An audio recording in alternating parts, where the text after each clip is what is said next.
One of the top comments and questions I receive on social media at the Banana Diaries is, can you please share more of your dance life? So on today's episode of She's Probably Talking to Other Guys, this guy, Jose, is my professional dance partner, and I'm so excited that he's here today for our special episode number 20, Off the Floor, Onto the Couch, Behind the Scenes with Annie and Jose.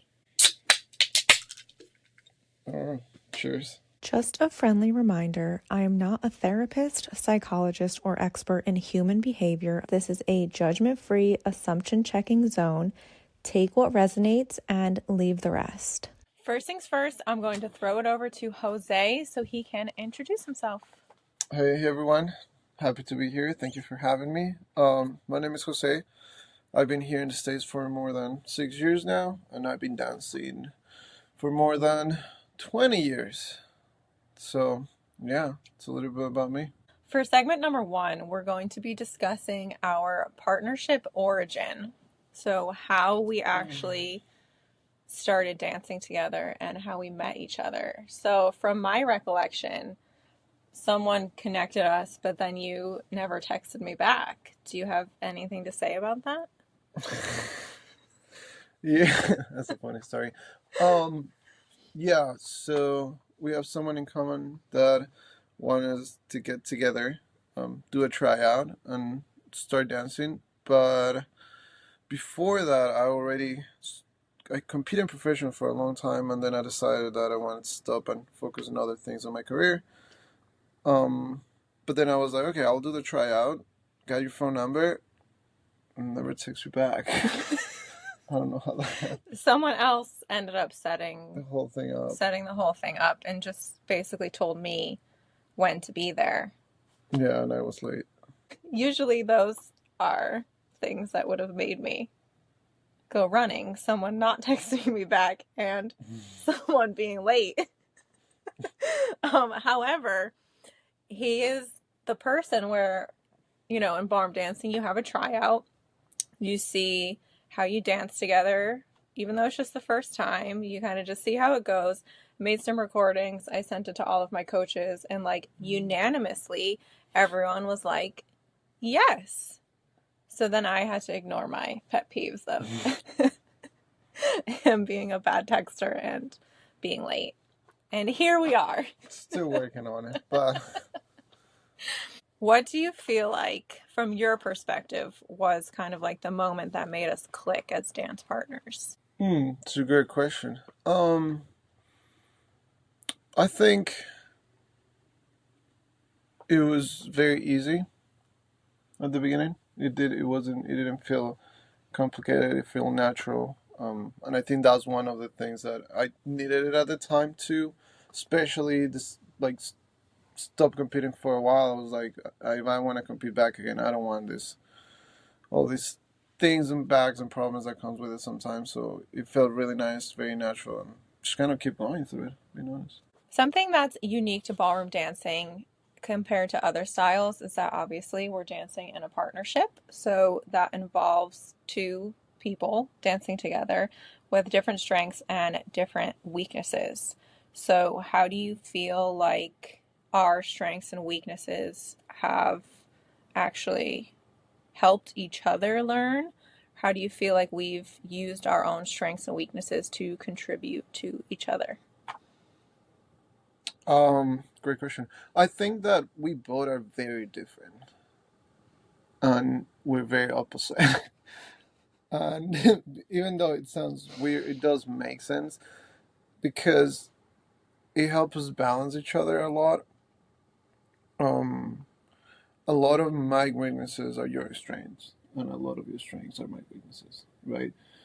And the fact that we're so different in the way we dance and in the way we try to portray dancing has allowed me to not get stuck to my way, but also get a lot of yours and develop something different, something new that I really appreciate and enjoy.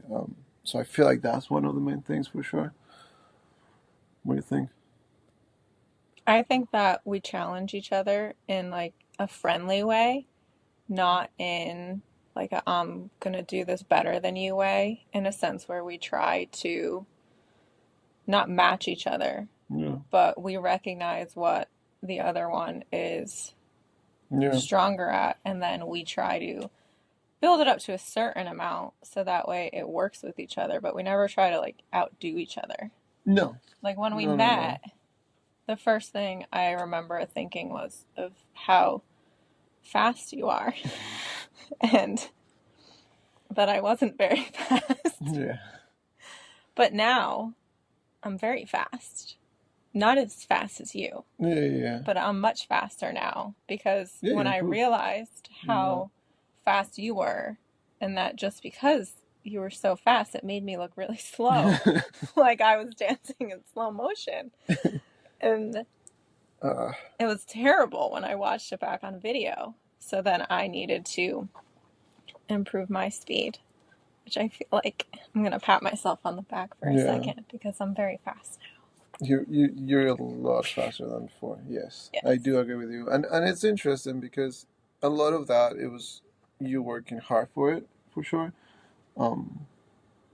in a healthy way, in a nice way. Like you wanted to improve, and it's not like oh I need to be faster than him. It's just like I just need to get faster, stuff like that. If we're talking about that, something that I do appreciate from you is how methodic and your memory is crazy insane to me. Like literally no one, and you're witnesses, no one can ever like say that I did something or that I said something because I know exactly what I've done. I know what I've said. My memory is like 1 million out of 10. Like I am freaking good. Yeah, your memory is wild for that. I have to admit that was my memory is good, but it's not that good. You will remember stuff, and if we're talking dancing and thermologics and stuff, you will remember counts and patterns and movements and the specific rhythms that we had like for like years ago that in my head like they will go away in like 2 months, and then I need to like kind of review again and stuff like that. So yeah, it's very impressive. Very impressive. Thanks. I've learned a lot from you too. About rhythms and speed, and I also just feel like, well, we're probably going to get to this a little bit later because it's in one of the little question sections that I have, but something I feel like I need to say something about, like the appreciation for the fact that when I like to dance to very modern music all the time, but you're very persistent on our practice playlist with adding like authentic music. Yeah. And it's helped me to have more of an appreciation for that kind of music, as well as what do I want to say? How do I want to say it? As well as mainstream. No. No. No, I was going for appreciate kind of and recognize like the different instruments and like the heart and the soul and the passion that comes from the music. The roots. Because some of the roots of music today have like no comparison to the roots of the music that you play sometimes when we're practicing. And it's also given me a different kind of appreciation for music because the songs that I add to our practice playlist. We have a practice playlist that's synced between the two of us, so we just kind of add music to it whenever we hear something, which for me, I'm constantly finding new music because I like to do that. But 99.9% of what I add is modern music. Yeah. Lots of Teddy Swims on there. A lot. A lot of Teddy Swims on there. Yeah. You'll find good music for sure, and you will like get a lot of modern music, and this could be this, and this could be a rumba, this could be whatever. What is cool. I do have pushed you a little bit more into, like let's get back into the roots of the music. Where is it coming from? Where is the soul of it? Like, why the dance is like this, and how it originated from, and the drums and the instruments. I think a lot of modern music is missing that, but not that you cannot enjoy it. 100% you can. I just feel like sometimes we we debate this sometimes in practice about like, okay, are we going for rhythm or are we going just to put some music and just dance together? But yeah, Good times. good times. When it comes to working with a partner, and I suppose that this could always be related to real life outside of ballroom dancing, what are your perspective on coaching or teaching the person you're partners with versus working together and using your strengths and weaknesses to help each other? The the main thing for me is every person has a backstory, and every person grew up in a different way, and every person learned to dance in a different way. Sometimes even if as a kid you're in the same studio, you still learn different things because your experiences are different. When you have a partnership and you try to establish a line of, okay, this is how I want things, and I will teach you because this is my way, it creates a conflict and it creates a wall that is very visual from the outside. And I do believe that the best thing that you can do is create uniqueness on a partnership with the strengths and the weaknesses, the way you said with it, right? And either for you or for me, or even with students or with anything else, like you can always create something new rather than block and probably never know what you could have been able to do it because of it. As always, we are going to go through some of the internet's assumptions. We are going to stay focused on the ballroom dancing assumptions right now. So, some assumptions on the internet that you are going to give an instant reaction about. Okay. Ballroom is easy. It's just looking pretty and walking around. Yeah, no. There's a simple as a no. Up next, it's not a real sport. Oh, yeah, no. That's every time someone says something about I'm okay. I done different sports um through my life, and something that has always been there is like all the abilities that I learned through dancing have been crucial in anything else I have done. And there's an impact in your body and there's a development in your body that no other sport can offer you. So yeah, that's not true. The amount of work I do in the gym just to have the stamina that we need for ballroom dancing. It's Like, insane. I can outdo a lot of other athletes. Yeah. Yeah, it's crazy. All ballroom dancers are flexible. Not true. I I don't consider myself a flexible person. I do find my strength in my body and where I can move it more. There's parts of my body that are flexible on it, so I manage my way to build up what I can do and where I'm more able for it. That doesn't mean that you don't like I don't work hard to try to get more flexibility, but yeah, that's not true. Some people are just having it a little bit easier. Some other people work harder for the flexibility. It varies. It depends. I think I have to post that video I made of you when I was roasting you while you were stretching. Yeah, yeah. That's what I'm fast and not flexible. I'm flexible and sort of fast. I'm sort of fast. One of our coaches calls me the bendy one. Yeah. Ballroom people are always super serious and elegant off the floor. I don't know about that. I don't. I think that's funny. I think when thinking about ballroom and all the glamour side of it, yes, and competitions and every couple is in their own thing and in their own heads and stuff like that. So they might look serious. We might look serious sometimes, but yeah, no. I can get very comfy very quick. You're really gonna like this one. The guy always leads and the girl always follows perfectly. Yeah, no, not about that. It's true. Um, the I feel like sometimes this one right here, she would like to lead, and I'll let her lead in a way, just because back to what I was saying before, her memory is crazy insane. I can feel if he's forgotten something. Yeah. So I might forget sometimes the routine, and I will get into the music so much that I will going through my own things, and I'll start getting my rhythms and put up things there that it wasn't supposed to be. Um, and then we just kind of find a way for that to work now. So that is good. But yeah, she will just take the leads on it and be like, no, we need to keep going this way. And it's all right. I'll follow you through it. I'm working on it. It's a work in progress. Yeah. But I am really good at it, though. Yeah, you are. I am. It is a thing. I'm good at it. It's called backleading. There is actually a name for it. You're not supposed to do it, but you know. Everything goes exactly as planned on competition weekend. No, nothing goes as planned. I mean, if it goes as planned, that will be worried.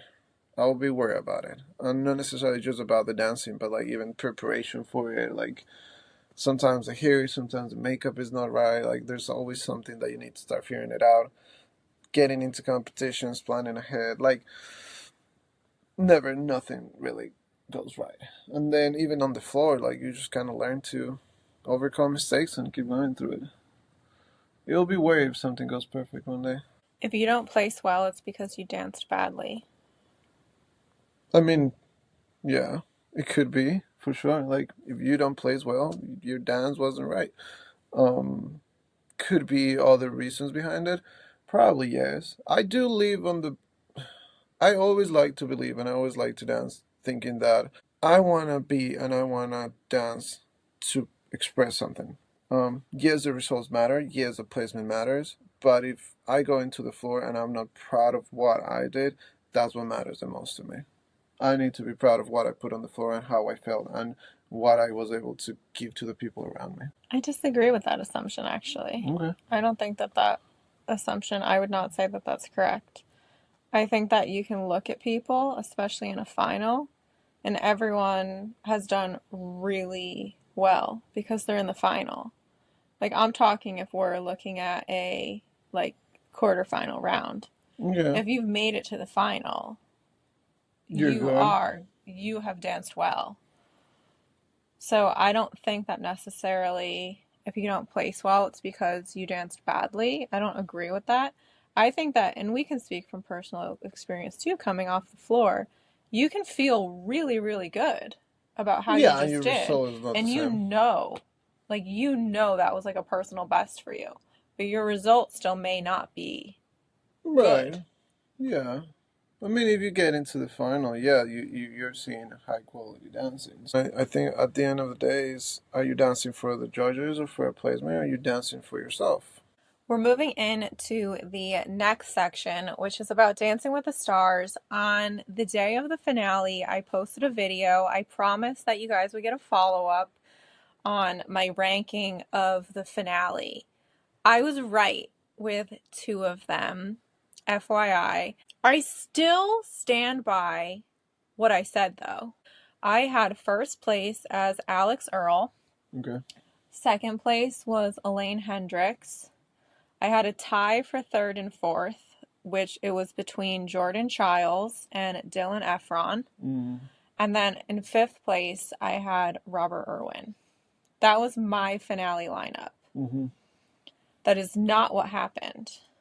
I know. What happened was first place was Robert Irwin. Second place was Alex Earl.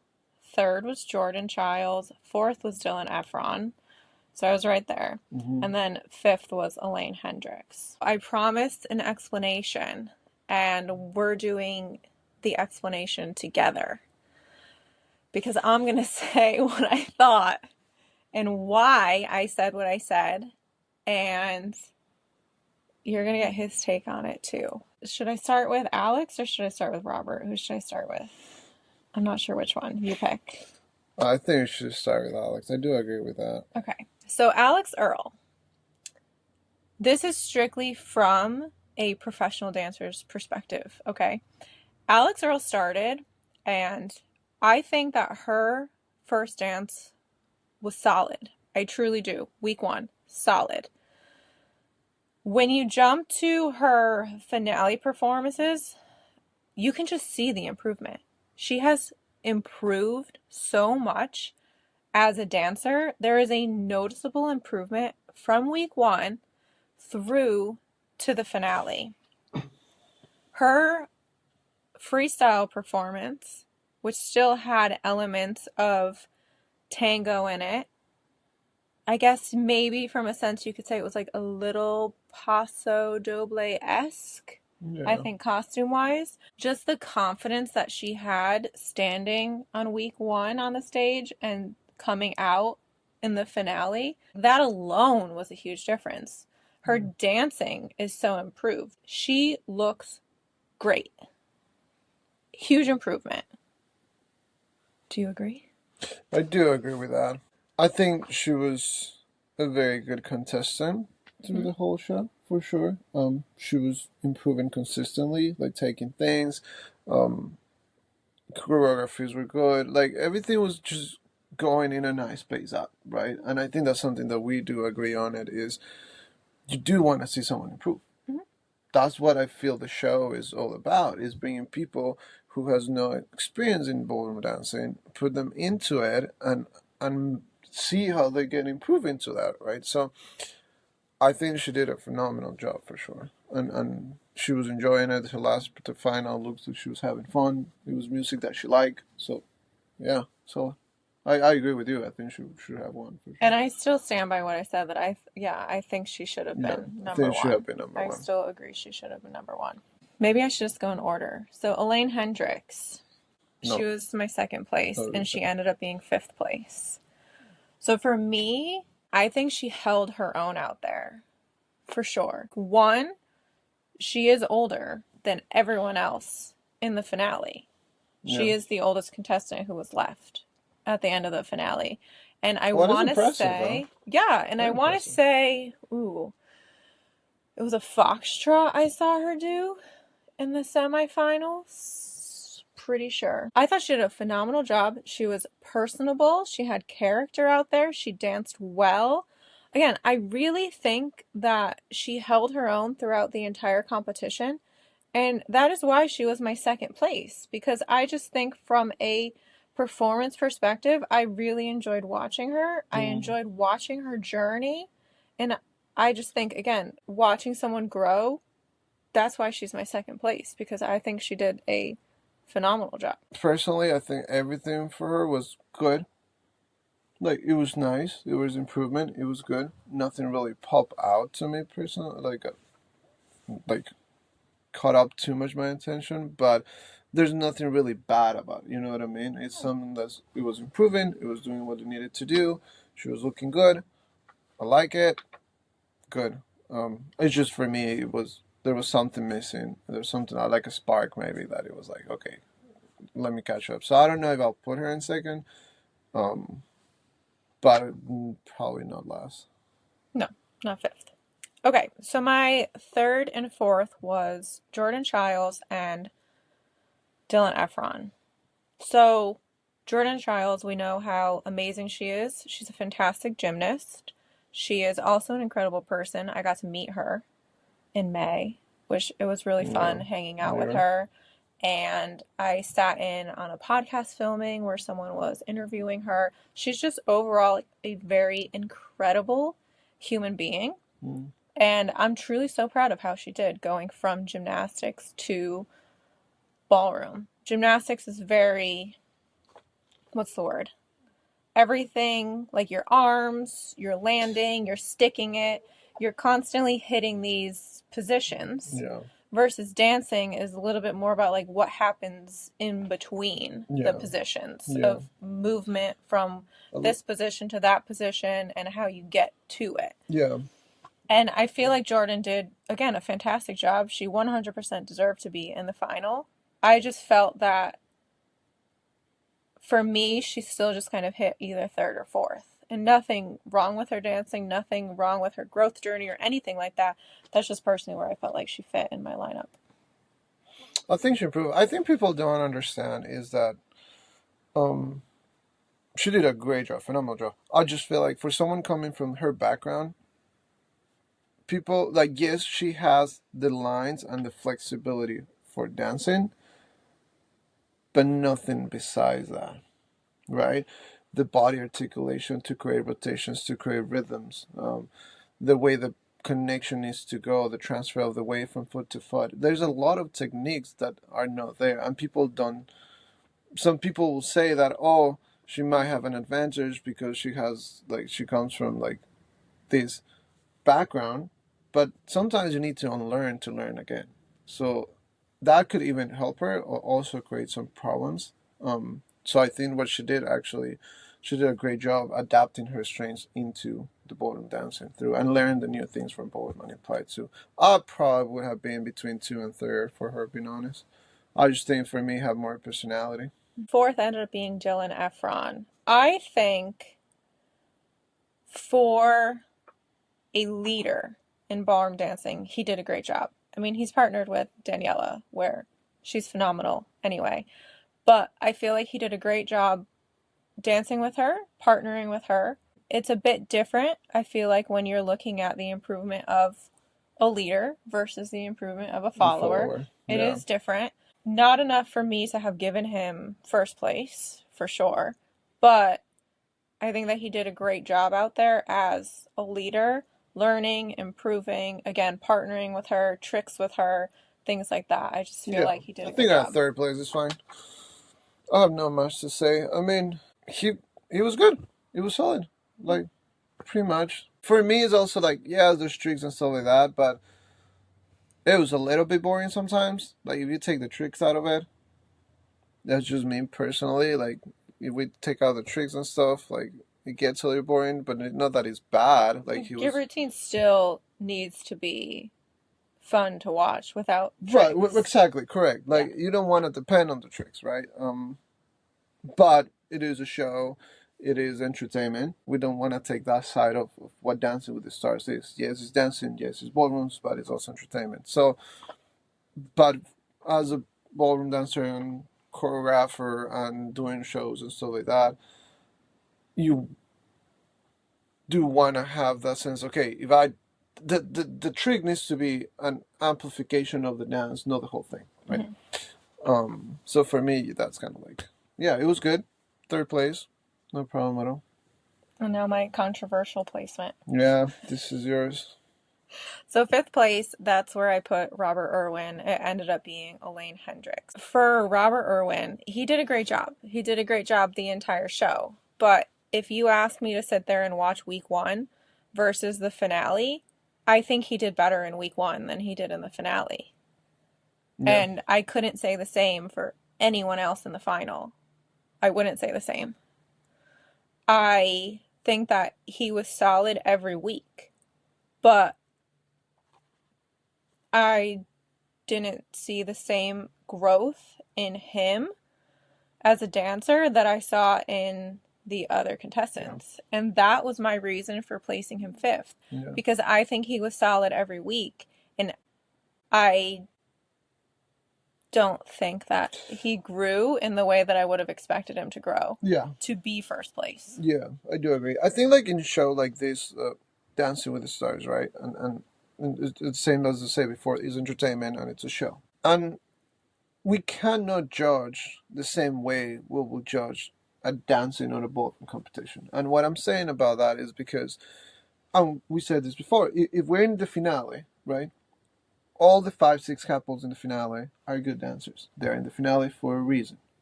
So then you're judging what you're seeing at that time. But when we're coming into a show of entertainment, when we're bringing people with no ballroom background, we're bringing people from so many different ages.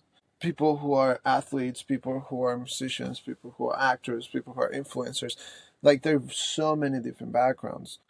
I can give you a score, but if I need to judge you in a finale, I feel the necessity to see what your progress has been.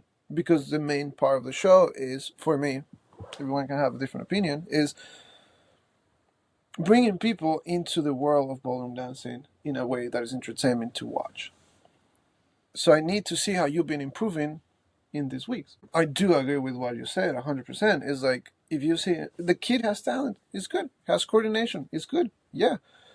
It was good the first time. You're impressed. Okay, You can tell that he's catching things quick. He practiced hard. But if I try and try to see a finale and I put all these people and I see him same or even less than the first time he ever danced, I don't know if I will place you first. And this is strictly from a ballroom dancing perspective, too, which is not the case for most of the people who watch Dancing with the Stars. Correct. Most of the people who watch Dancing with the Stars are not ballroom dancers. Most of them have not even stepped on the ballroom dancing floor. When it comes to this placement, this was strictly how I felt as a ballroom dancer and where I would put him. I mean, I think he's talented. I think he did a fantastic job throughout the entire competition.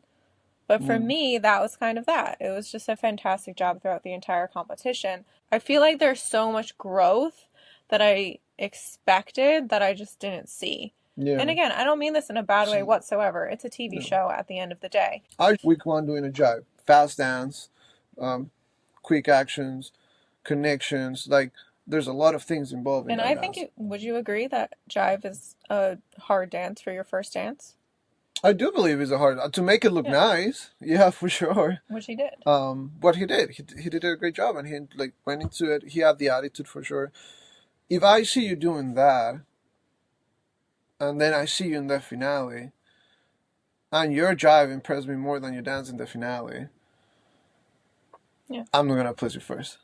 I am going to say one more thing, though. There is one contestant, though, that I actually had in my finale, but then he got kicked off.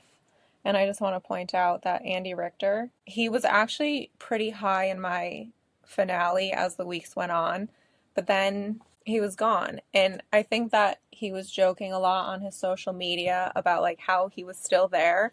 But I honestly enjoyed watching him. I felt like he did a fantastic job keeping up week to week. But yeah, I actually, if I could have just chosen my finale, he still would have been there. Instead of Robert. Oh, really? Yeah. Okay.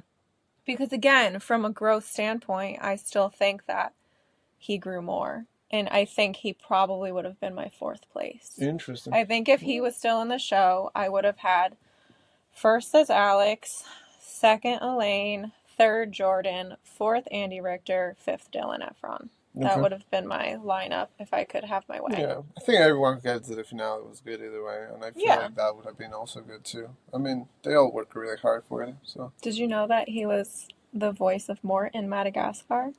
No, really? Yeah. Oh, that's funny. Yeah. That's a good little Mort. That's not the only reason, though, that I enjoy Andy Richter. I genuinely just think he did a really good job holding his own on the show. That was it was fun to watch. For me, that was fun to watch. Watching him grow. Yeah, for sure. Okay, so we're going to take a moment to kind of go through what most viewers don't catch when they're watching Dancing with the Stars, but things that professionals notice. I've posted videos in the past about my thoughts on some competitors, and I have to say, the thoughts that I shared were very complimentary. So sometimes when people comment and they have all of this stuff to say, I don't respond to their comments because some of them are just very confusing to me. Yeah. I was complimenting Brooks Nader from last season. I wanted her in my final. And then people started saying all this stuff. And I couldn't understand where it came from. Because the people who were saying it were not ballroom dancers. They've never stepped on the dance floor.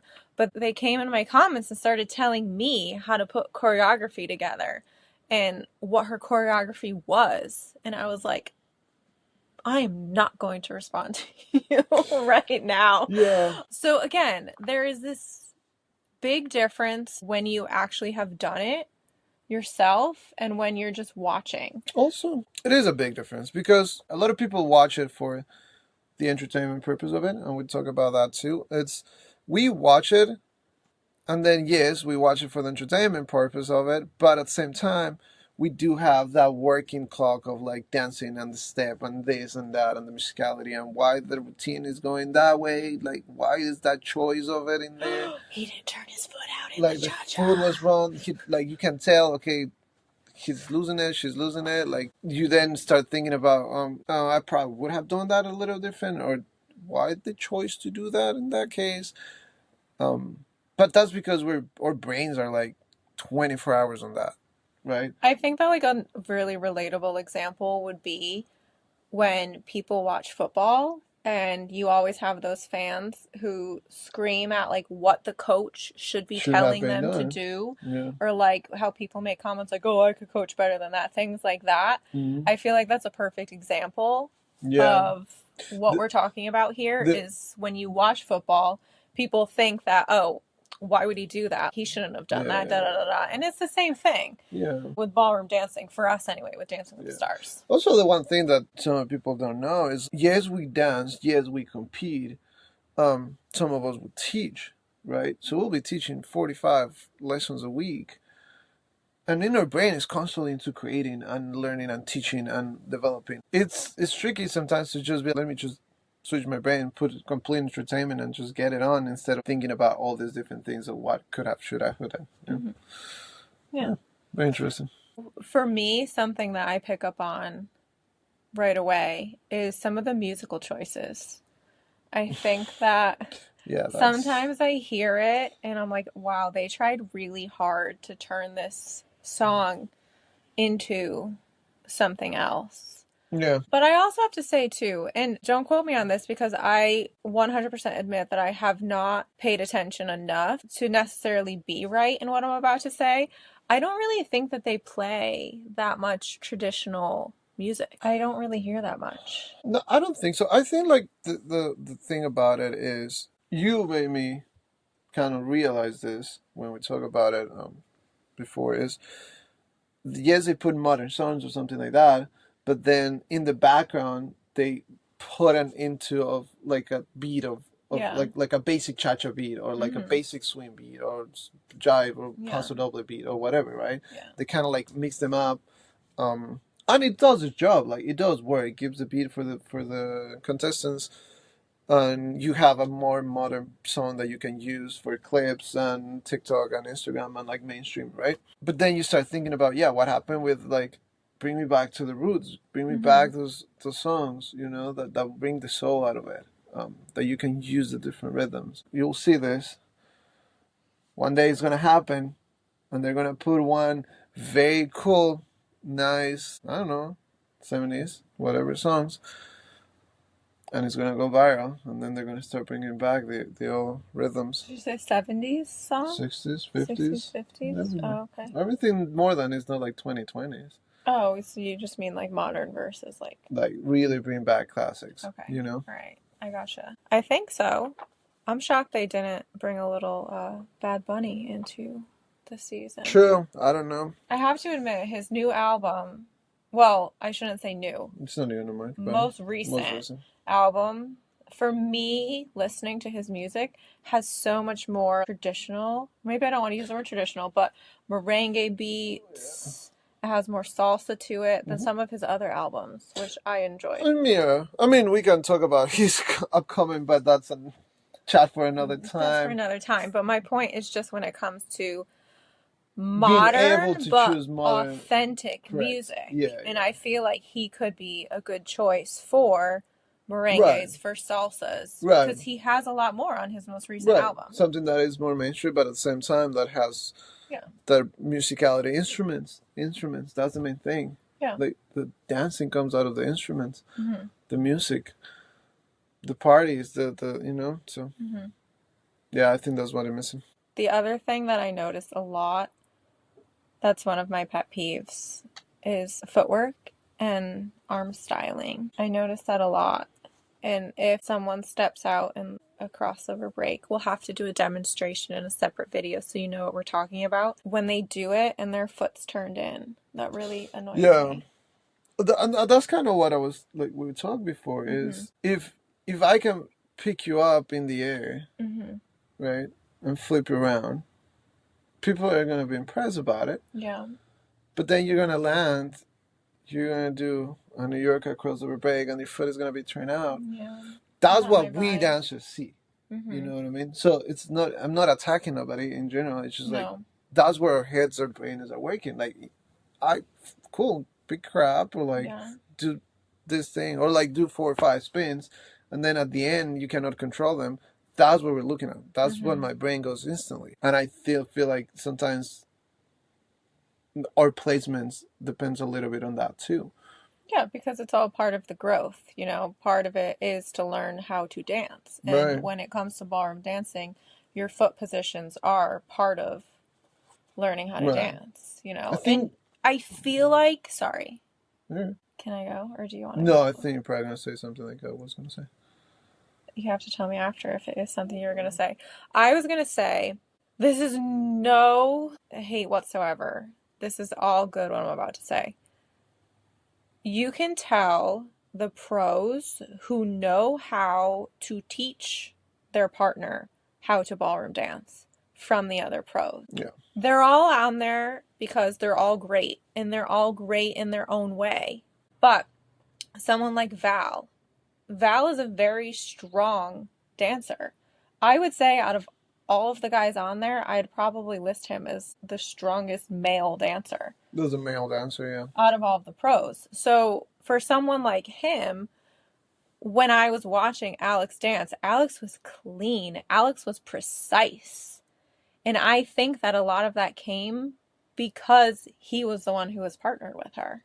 So you can tell what the pro has been working on that. Yeah. Right? Especially when you compare, and we go back to beginning to the end. Was that person doing a back step and be done with it, or was that person doing a back step? And you can tell in her first dance or her last dance, does a back rock step, but the step doesn't finish there. She keeps going, extending the knee, moves into the hip, develops a little more the body, pushes back forward. Like, you see the continuity of the movement that was taught, right? Instead of just step back and move around.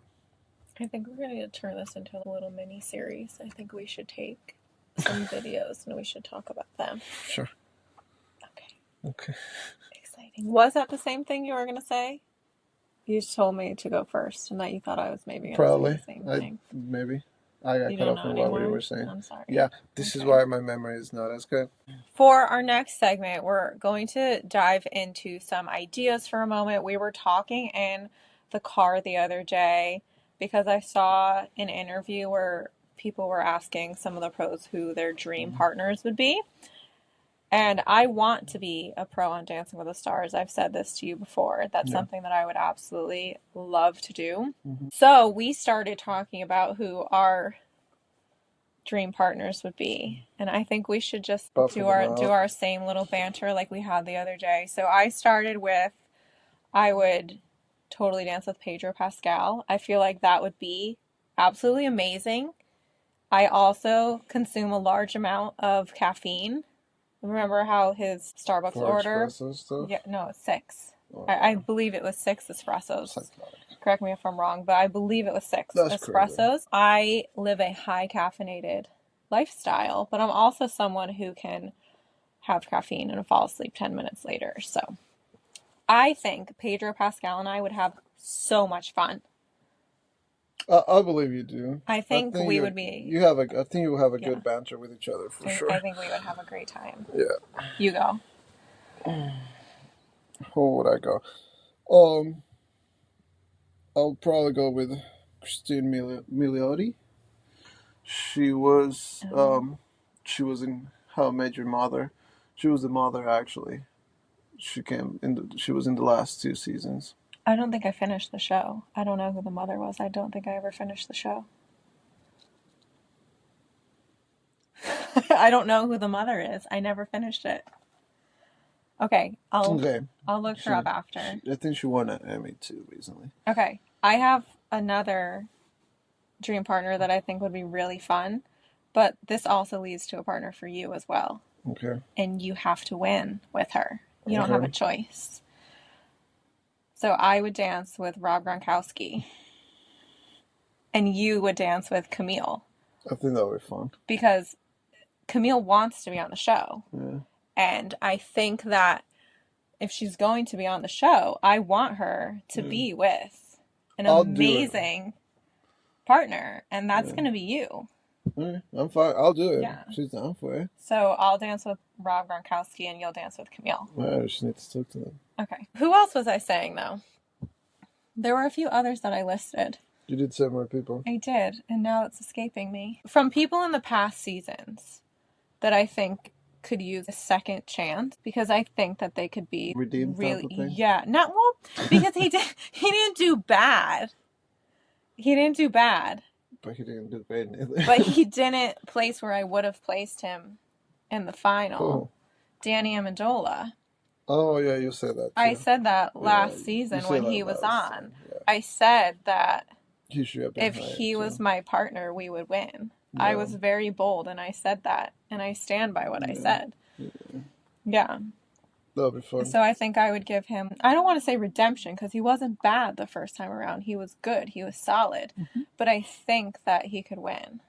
Yeah, we can see that. Who else for you? I know there's someone else, and you haven't said her yet. Just say it. I just think she's a little bit taller than me. Yeah, but you've seen who Danielle has danced with. They're like almost 7 feet tall, I think. How tall is she? I don't know how tall she is. Can I look it up? Sure. Go ahead and look it up. Can't remember the other people that I said. I said other people too.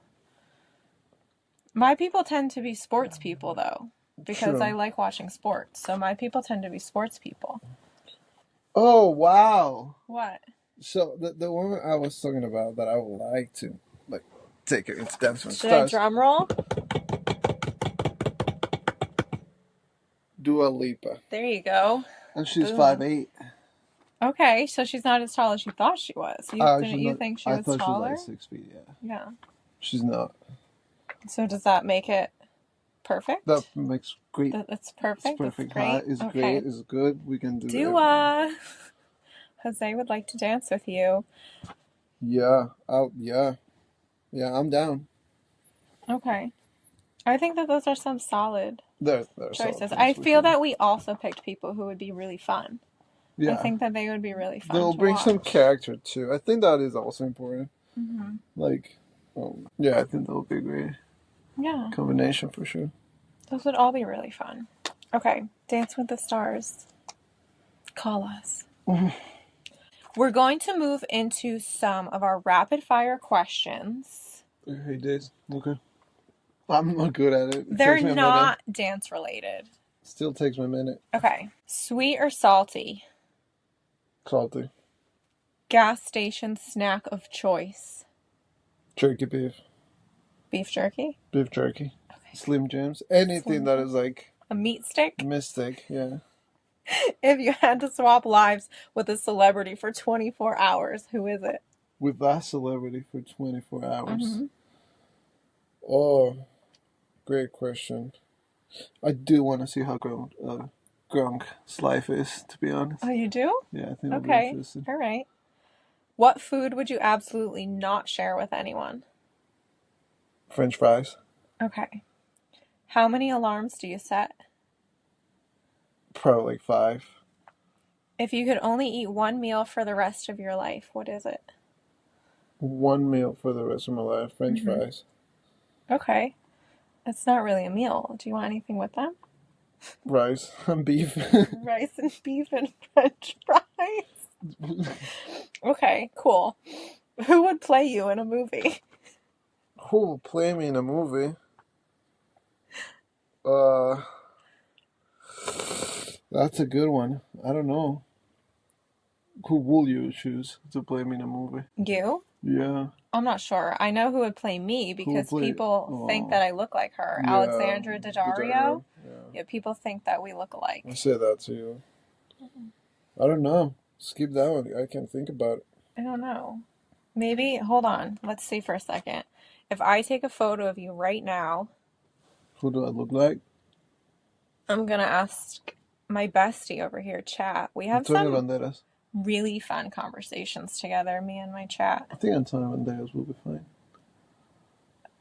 He's older, though. Like, a lot older than you, isn't he? It just doesn't matter. He can Who would play Jose in a movie? Let's see. My chat's really fun. Do you know what he said this morning to me? No. LMA O. Because apparently I was really funny. Huh. Pedro Pascal. Oh shit, that's funny. You also got Adam Brody. I don't know who some of these other people are. I don't know who they are. Mm, I'm not sure. no, I mean there's some people there that I don't know. Yeah. I can stick with Pedro Pascal. Why not? He's older than me too, but Are you that's gonna fine. have that much espresso? You know, we can do that instead of some energy drinks. That's fine. Okay, I do want to ask you another question again, though, for a second, because I feel like if I didn't say his name, you wouldn't have thought of him to trade lives for 24 hours. Okay. So, if you had to swap lives with a celebrity for 24 hours, who are you picking? Besides him, Yeah, because I feel like you only thought of him because I was thinking about I it. Yeah, it said was in his my name head. It was in before, the back yeah. of my head.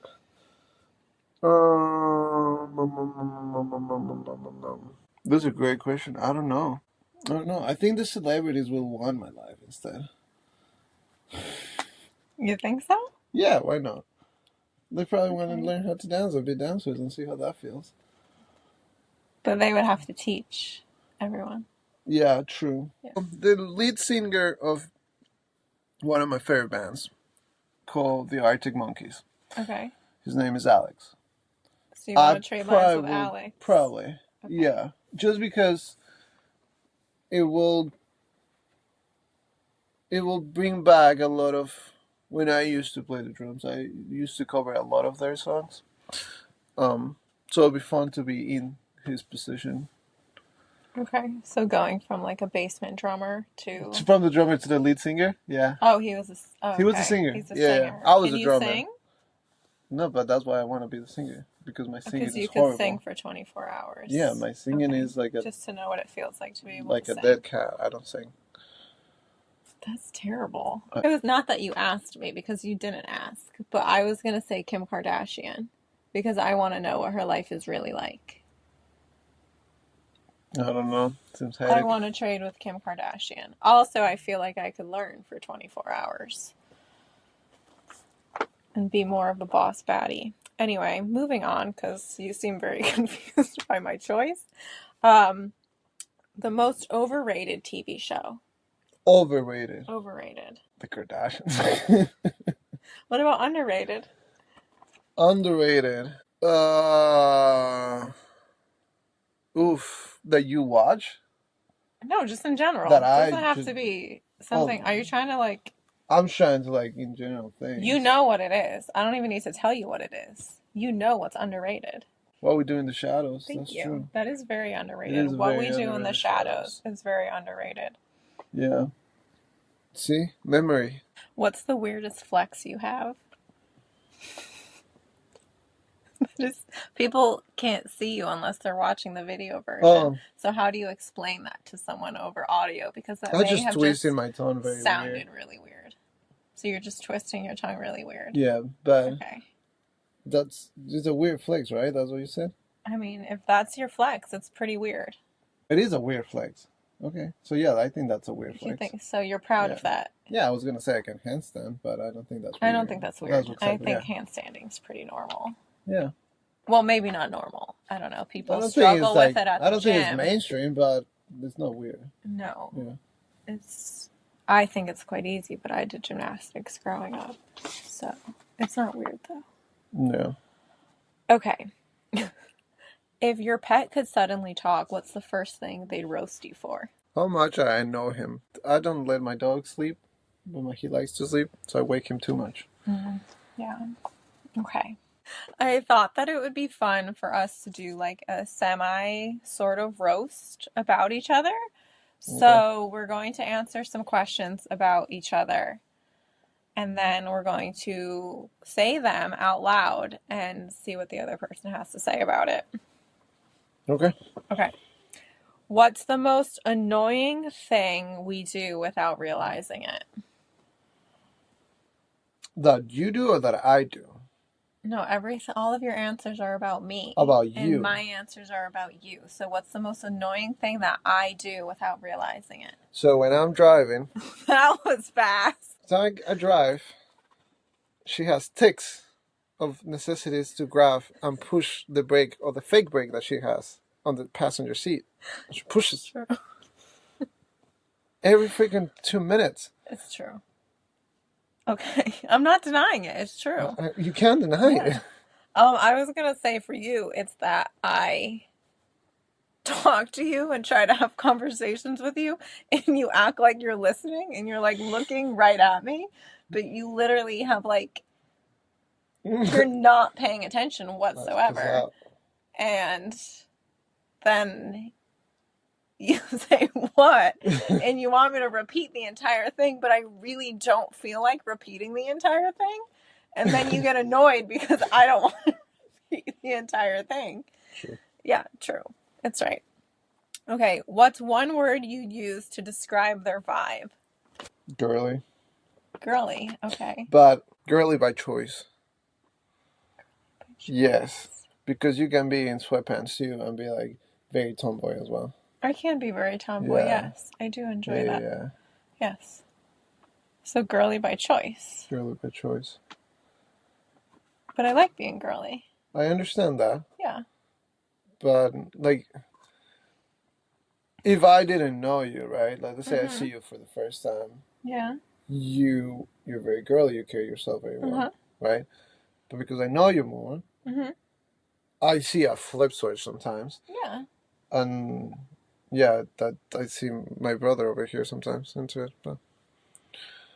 But then she goes very girly. I've also grown up around dudes my entire life, so I feel like that pretty much makes sense, though, that I have like a tomboy vibe sometimes, because I do. Yeah, that's around like mostly dudes. Oh, I didn't use yours.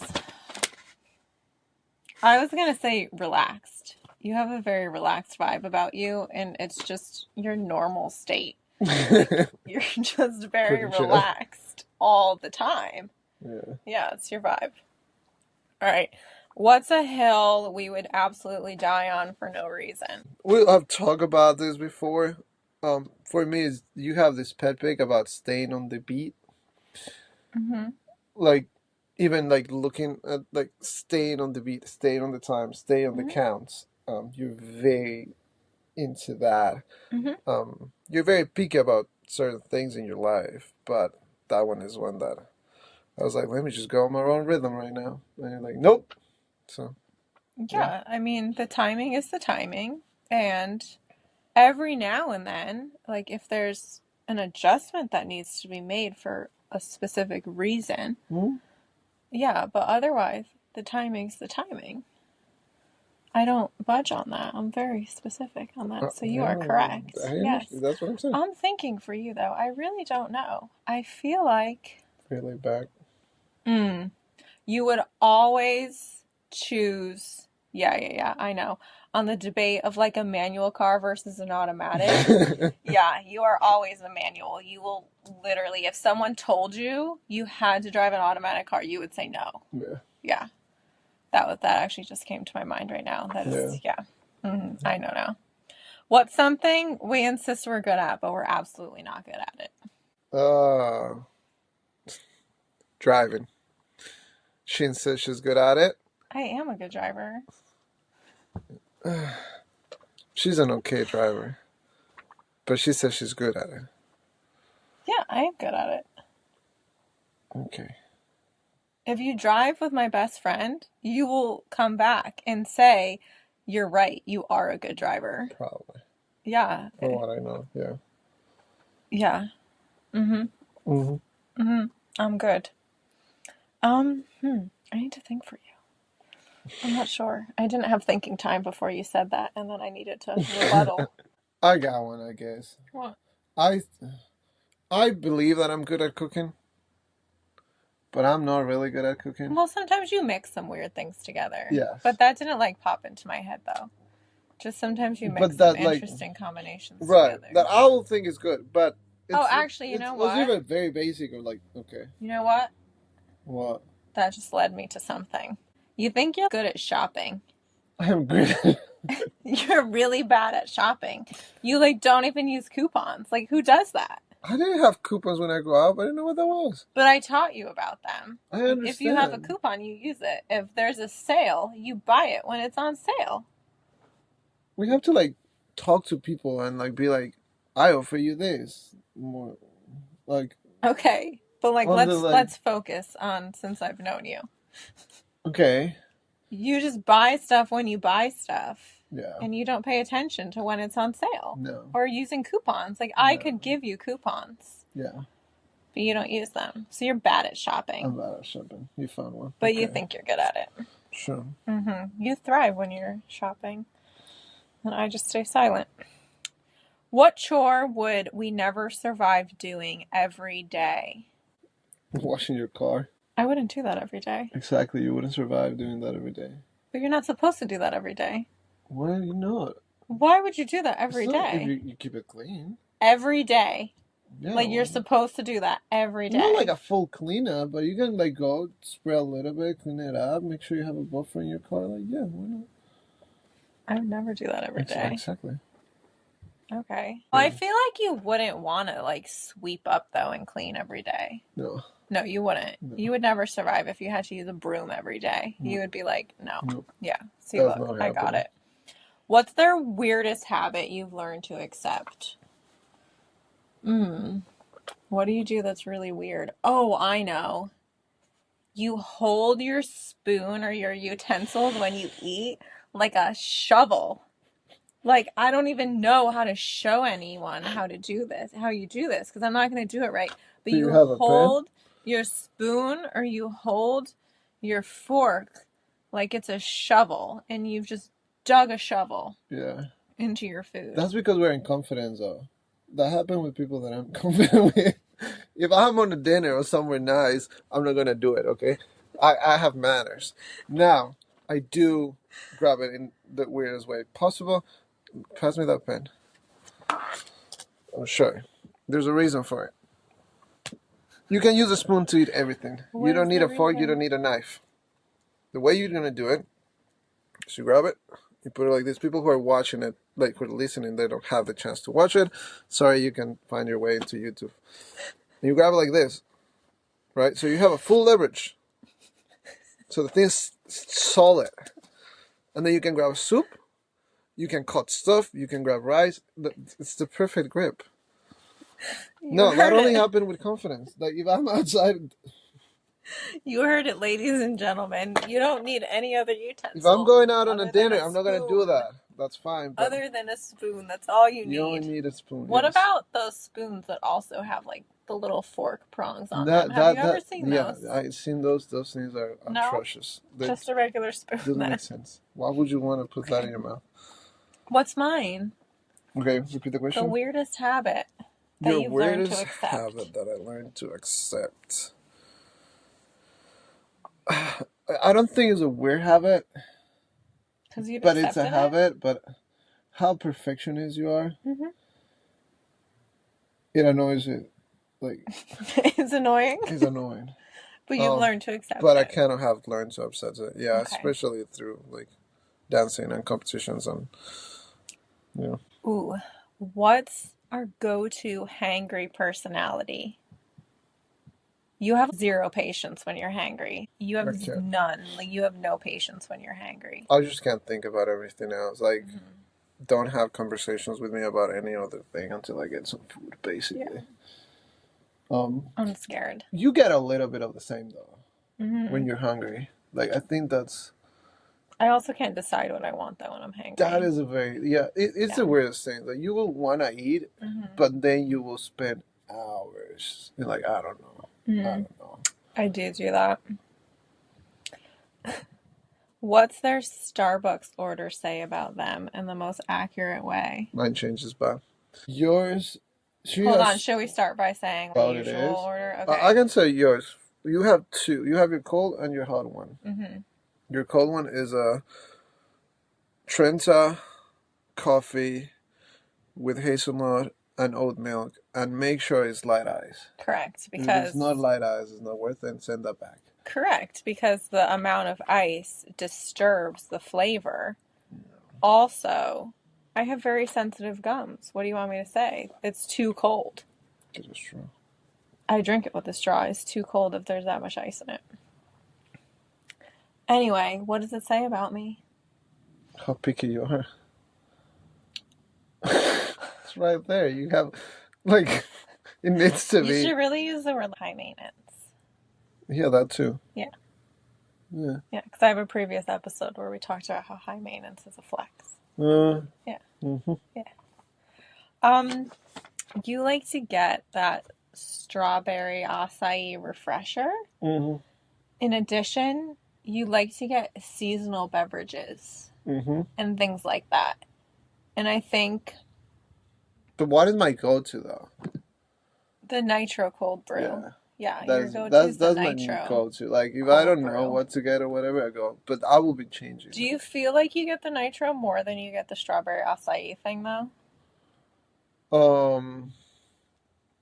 Now it depends on the weather. Because I feel like you get like these very cute drinks. I Like do. when you get the nitro, it's also a little baby grande, which a grande is so small, guys. It's this tiny little grande. Yeah. And then it's next to my Trenta, my large and in charge Trenta. Yeah. And I just think that for like the size, also nitro is very, I feel like the nitro part makes it bougie. And There always has to be I some think you class on have it. like cute and bougie drinks. Like you have the little nitro, you have the Very strawberry chic. acai. You got that one, the horchata one once, which you explained was like a flower. I always of will some try kind. stuff too. Yeah, Like, so I'm I always feel like, trying stuff. yeah, what does it say about your personality? I think that How adventurous. you like to have like cute little things. You can put it that way. Sure. Also, I guess impulsive in like a good way. Yeah, I'm very Like impulsive. you're impulsive? Yeah. Yeah. Okay. Glad we had that conversation. If we had a warning label, what would it say? I'm scared. If we have a warning label. I think yours would say, warning, don't watch a movie with me. I'll fall asleep in 5 seconds. Even though I said I really wanted to watch it. That would be your label. Probably, yeah. Yeah, I can't watch a movie like for the life of me. Like not straight. For you, warning is just an RBF. Rest in peace. Yeah. She does have that. She always look like if yeah. First time I saw her, I thought she was pissed. I mean, she probably was pissed I was late, but but the face didn't change for a while. I do have an RBF. You do? I would say that there is a thing, though, about people with RBFs. And it's that 9 times out of 10, we end up being some of the nicest people around. Probably. Once you break through our resting face, it takes a while. You will find a smile 9 times out of 10. Yeah. It's true. Yeah. They say that about my kind, the RBF kind. Takes a while. I'm also a Sagittarius, though, which I think maybe creates a different concept with the RBF. I'm a Sagittarius. Yes. Sagittarius, I feel like, has to do with that as well. Yeah. And the moon, right, too. I don't know what the moon shenanigans are. I just know that I'm a Sagittarius. What topic will we turn into a full lecture without being asked to turn it into a full lecture? I don't know. Being honest, any topic we could make it. Yeah, sometimes when I'm very passionate about she will things, go and go. Yeah, if you just get something, catch me in the mood where I'm feeling very passionate about something, I will keep talking about it. You could keep going. I feel like it's also related to teaching, though, too. Yeah, no. If someone like repetitively keeps doing something over and over and over and over after we've already had a conversation about it over and over and over and over and over, and it's something that the person is annoyed about, you know what I mean? Does that make sense? And they keep asking to fix it, but we've already gone through it. I do. Like, then I will lecture the person on where this is coming from and the information of where it's coming from. and why nothing else is working, because that one thing we've already talked about. See, look, that's what I'm doing right now. I just turned it into a mini lecture. Yeah, you just kind of keep going through it. Yeah. Yeah, you have that ability for sure. I do. What are you going to talk about forever? I don't know. I feel like there was something the other day that I said, and you got razzle-dazzled by, and then you went on and on about it. I don't know. I feel like it's always car-related. Something related to cars, because you like cars, and you go on and on and on about them. You could give a TED Talk on sports cars. I have strong opinions on certain things about cars. Yes, manual for one. You would actually go on a probably life-changing rant for some people about why they should choose a manual car over an automatic car. True. What's one lie we tell ourselves on a weekly basis? I think for you, it's that you're only going to play a certain amount of video games. And then you end up playing video games for a very long time. I'll get moments, yeah. Yeah. Yeah. True. Mm-hmm. But I'll say I'm gonna go to bed early sometimes, and then you don't. I don't. What is something you'll say you will do but you don't? Right? That's kind of basically what it is. Basically, or like something that we tell ourselves on a weekly basis, like I'm gonna have a week without Celsius. Yeah, that's probably that was the last thing. Yeah. I mean, you did. I don't know. You will do things like that. But you also, sometimes when you say you're going to do something, you kind of do it. You're very... Well, I'm very much like 100 or nothing. Right. I don't like to do things halvesies. Right. So it's either I'm going to do it or I'm not going to do it. And I feel like if it's something that I'm not going to do, maybe I never really cared that much about it in the first place. Right. That's what I'm saying. Like, if you say you're just going to do something, you'll do something. That was like a moment there. What's a phrase they repeat way too much? You go first? I go first? I don't know. I'm thinking. You say that a lot, by the way.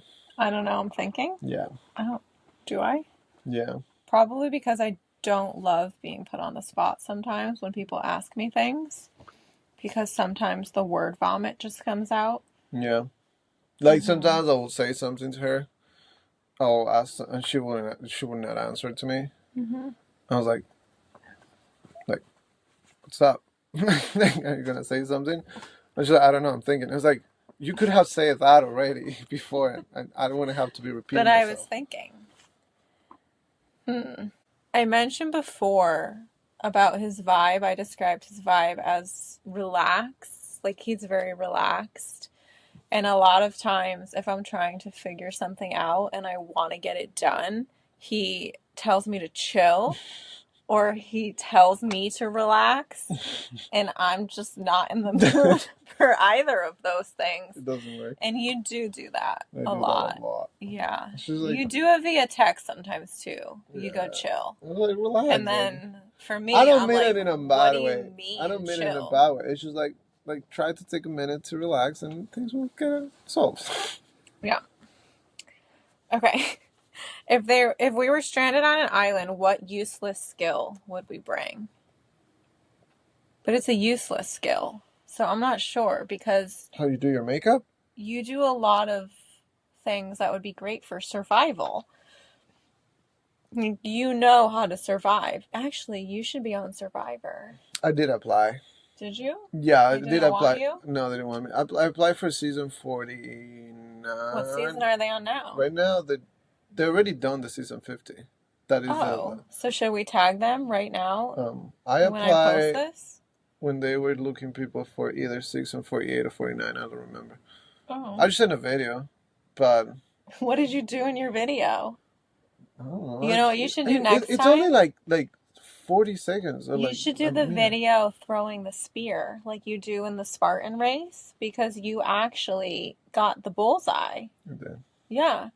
You should do that for your next Survivor video. Maybe we can do a whole production, and I'll edit the video for you and everything. I don't know. I'll keep it playing. You can throw a spear. Yeah. Because you seem to be oddly good at that, and I don't know why. I don't think every day people are good at throwing spears. I No, don't think it's an everyday thing. I don't know. Might have been a lucky shot too, but I don't know. People that I've talked to who have done Spartan races usually whine about the spear part. And I'm like, how do you it's the one thing that you cannot practice? practice. Yeah, Like, do you get a stick and whittle it down I and mean you then can you build like yourself, but throw it in your yeah, backyard? I don't know. I But feel like neighbors might be concerned if they see you practicing spear throwing in I your think I need to build backyard. one. Maybe. That's gonna be my next project. But your useless skill that you would bring, useless is the word that's throwing me right now, because if we were on a deserted island, I would want to get off to get back to reality. I mean, yours is your sense of fashion for sure. Like, it I is a wouldn't, great unless my skill. suitcase got left with me. It is a great skill, but like, Yeah, that's not gonna work for nothing. that's not really going to be helpful to get off of a deserted island. Yeah. Unless we make fire and light my clothes on fire, and then you see the smoke is what gets us rescued from the clothes. Yeah, But I that's wouldn't just want to because burn my clothes yeah, because I exactly. love You my wouldn't do it. clothes. So So like, toss up there. yeah. What useless skill would you bring? You would make, again, you're very resourceful. I try to be. You would make food and not tell me what it was because I wouldn't eat it. No, you wouldn't. Oh, you're very picky with your food, yeah. You will be a pain in an island. But that's because I have like tummy troubles sometimes when I eat certain foods, like fast food and stuff. I can't do it. All right, I don't know. Alright. You've been determined as useful on a stranded island, not useless. Although, That's fine. Keep moving on. we could probably go with how. Oh, you'd like to do parkour. That's very useful. How is that useful if we're stranded on an island? What do you think Parkour. coconuts are? I need to And use you're my gonna parkour skills to parkour go your up way and- to a coconut tree? Yeah. I go Assassin's Creed out. Boom, boom, boom. Grab the thing out. Well, you've heard it. I thought parkouring on a deserted island is useless. Apparently, it's very important if you need your coconuts. What emoji represents our entire personalities? I'll choose the thinking one for sure. Mm-hmm. The one with the hands. The smile crying face, the one that has the laughs that is twisted to I the side. do laugh really hard and yeah. cry when I'm laughing sometimes. Yeah, for sure. That one for sure. I want to say like the little like dancer girl, but it seems. She seems very flamenco-y, Yeah, and I'm not it very doesn't seem very flamenco-y. flamenco-y. No, I actually don't like to use. Oh, the dancer I'll girl use emoji. football ball. The what? The what? The football ball. The ball that plays football. Yeah, I Yeah, know. American But what does football. that have to... Oh, because I like American football. Yeah, you're very passionate about it. I do like football. I understand. And I like the Patriots are doing amazing. And I like that Yeah. everyone who told me to give up on them is now crying because I didn't give up on them. Because See, why that's would all I? passionate. There you go. Why would I give up on them? Mm, I wouldn't. That's not what a fan does. I'm a loyal person. Thank you for coming to my TED Talk. There you go. Your emojis would be the one that like shrugs, like has the little hands, like the I don't know hands. You would get the sleeping emoji, Yeah. the little guy who's asleep. Hold on, let me look at them for a second. I want to look. Wait, let me see. Oh, I don't know. Because you did 3, so now I feel like I should do 3. Oh, the little peace hand emoji. If we were at Target aisle, what aisle would we be? I know. You would be the toys in the Pokemon aisle. There's always good stuff in there. Toys and Pokemon. Yeah. You'll be for sure getting Celsius. Yes. You also like the oranges. So you will be like drinks and stuff. The beverages. I agree. I you- like a good beverage. You like a good drink. I also like to have 3 beverages at a time, so Right. I have a good variety to choose from. Yeah. Celsius, a coffee. The third one You changed. I change. It could be water sometimes. It could be lemon water Seltzer. sometimes. Seltzer. I like a good seltzer. I Yeah, think that's you'll be on accurate. the drinks, choosing some drinks. Before we're done, we're going to relate some lessons we've learned in ballroom dancing to real life. So that way, people can learn something Yeah. from our episode that's Mhm. maybe feels relatable to them because they're not ballroom dancers. Okay. So, what are the top 3 things that ballroom dancing has taught you that you feel like could be related to everyday life? Patience. Mm-hmm. Results don't come overnight. Mm-hmm. And not necessarily like competition results, but improvement, Mm-hmm. right? Everything takes time. And the thing about it, one of the hardest things that I think about dancing is that you will not see it until later, Mm-hmm. and you will not see it if you don't see yourself back, Mm-hmm. right? So if I don't see myself how I was back 5, 10, 20 years ago, I will never realize how much I'm doing right now. Mm-hmm. Okay, it's because the progress is so consistent and minimal every day that it takes a minute to really see. Mm-hmm.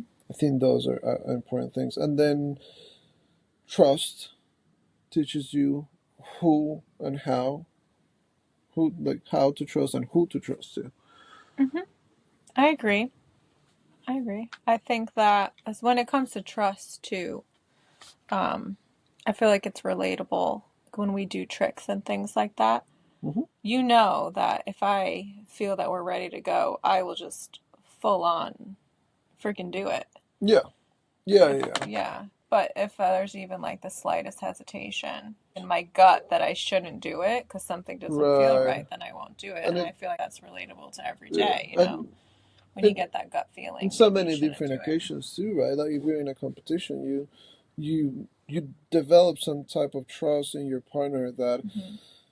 all right, something happened, she'll get it. Like she'll be fine. Like I'll be fine. You know what I mean? The same as in your real life when you know someone or you getting to know people or whatever. Like, oh, I know that person is. I can trust that person will find if Yeah, it's like this and that that. same gut feeling kind of thing. Correct. What mindset from dancing do you feel like can carry you into being successful in other parts or aspects of life? So, whether it's teaching or owning a business, or maybe someone who's trying to put themselves out there. I mean, people do random dances on TikTok sometimes, but sometimes people want to do it, but they're afraid to do it. I don't know. What do you feel like ballroom dancing, the mindset we use in ballroom dancing, can help people in every other random aspect of life? I do. Um. I mean, I do believe that whatever you do, you need to enjoy it. Um. And I kind of live by that a lot. So, if you enjoy what you're doing, you should just go for it. And if there's something you're not enjoying it, and I'm not saying it in a way like, oh, okay, sometimes we have to do things for necessity, right? So if you're working in certain things and you don't like it, that doesn't mean that's your whole life, right? Mm-hmm. So you want to find these things that you enjoy that you can balance it out. Mm-hmm. So that's pretty much what I kind of will go. Okay. And what advice do you have for listeners who are going through an era where they're growing or maybe they're trying something new for the first time? What, again, like kind of mindset from ballroom dancing would you pass on to these people? Something that I learned in ballroom dancing, and this is not too technical, nothing like that, but you are your own main character of your story. And I heard that before, and I heard that from past coaches and stuff like that. Is like everyone is their main own character on their own story, right? So try not to worry about nobody else around because Mm-hmm. everyone is second to you. So I feel like that is something that you want to use and live through in order to grow. Be the main character on your own story, on your own life.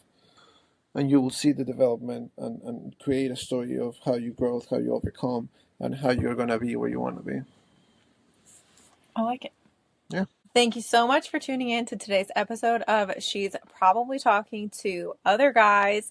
I'm so excited that you have all been here from the beginning or you're just tuning in now. Thank you for joining me on this journey. It was really fun to have Jose here with me today.